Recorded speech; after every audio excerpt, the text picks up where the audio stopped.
আরে এনএসটি ভাই, তুমিও দেখি সুকুনা বান্ডিল বের করে ফেলছো। যাই হোক, বান্ডিলটা কিন্তু ভালোই আছে। আরে এত বছর পর আমার এই বন্ধু অনলাইনে আমাকে ইনভাইট দিচ্ছে। এনএসটি ভাই একটু থাকো তো, আসতেছি। আরে বন্ধু, কি অবস্থা? কেমন আছিস? এই তো ভালো আছি, তোর কি অবস্থা? দীর্ঘ 4 বছর পর আবার আমি এই গেমে। তুই এতদিন পর গেমে ঢুকছিস, তোর ইনভাইট দেওয়া দেখে তো আমি অবাক হয়ে গেছি। ওই যে তোরা সবাই চলে গেলি, আগের মতো আর গেম খেলা হয় না। এই একটু গেমে ঢুকি, একটু একটু খেলে বের হয়ে যাই। সত্যি বলতে তোদেরকে অনেক মিস করি, আর মিস করি আগের দিনগুলা। আচ্ছা বন্ধু, চল না একটা গেম খেলি। তোর সাথে অনেক দিন হয়ে গেল গেম খেলা হয় না, আর এটাও দেখি যে গেমের ভিতরে কি কি পরিবর্তন আসছে। আচ্ছা ঠিক আছে, স্টার্ট দে। বন্ধু চল পিকে ল্যান্ডিং করব। তোর মনে আছে আগে আমরা সব ম্যাচে পিকে ল্যান্ডিং করতাম, আর আমরা পিকে নামলে আমাদের সামনে কোনো স্কোর দাঁড়াতেই পারতো না। সবকিছুই মনে আছে, এগুলা কি ভোলা যায়? কি রে বন্ধু, তুই এটা আমাকে কোথায় নিয়ে আসলি? কই আবার নিয়ে আসলাম? তুই না আমাকে পিকে নামাইতে বললি? কি বলিস? এটা পিক মানে?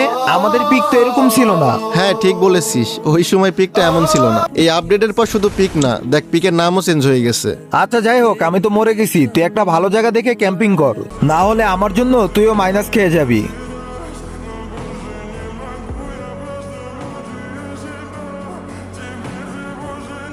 কি রে বন্ধু, আমি আবার বাঁচলাম কেমনে?